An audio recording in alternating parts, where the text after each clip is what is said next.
Good day guys. Kumusta kayo? Shalom. Bali ito yung order ng kasama natin taga US si Doc. Ito na yung kanyang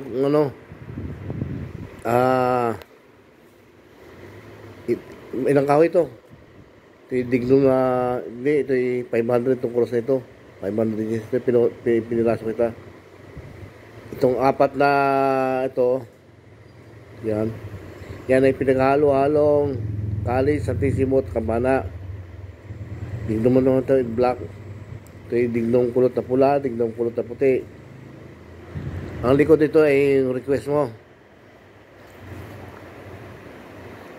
Ito ay cross ng simbahan din. Ito yung kahoy ng simbahan eh, mga 200 years na rin yan. Tapos itong mold na ba, tinabas ko. Ilagay ko sa gitna. Kikinisin ko lahat ng mga tabi-tabi. May mga glue pa eh. Tapos na yan. Ready to ship na. Ito yung binulasa ko ng langis na nyug na isang mata. Na kusang naglalangis po. Hindi ko binabak yan. Linisin ko na lang ito. Linis na lang kailangan nito. Asin ko lang yung mga muyag-muyag. Kasabit ko na ito at mabas-basa na. At saka itong yung request na ano ba ito? Yan. Yung iyong original na kinuha sa akin to. Yan. Itong yung hirit na yung aking tungkod. O yan. Ito na.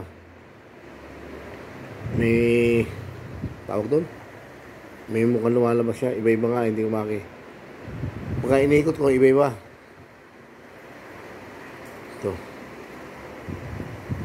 Tsaka itong pinaka-request niya isa. Yung aking minana pa sa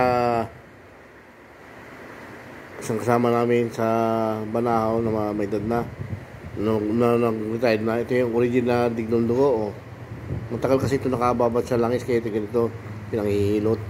Nakakuha ng kaplaso. Ni-request niya. Kailangan daw niya kami kagamutin. O yan. Ito na. Yun na. Ayan, kamay ko.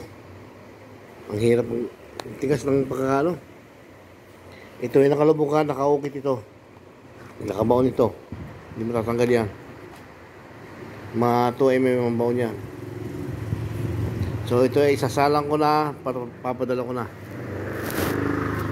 Yun lang guys, salamat. Shalom. Paki-subscribe nyo. Paki-share naman. At paki-like naman. Salamat guys.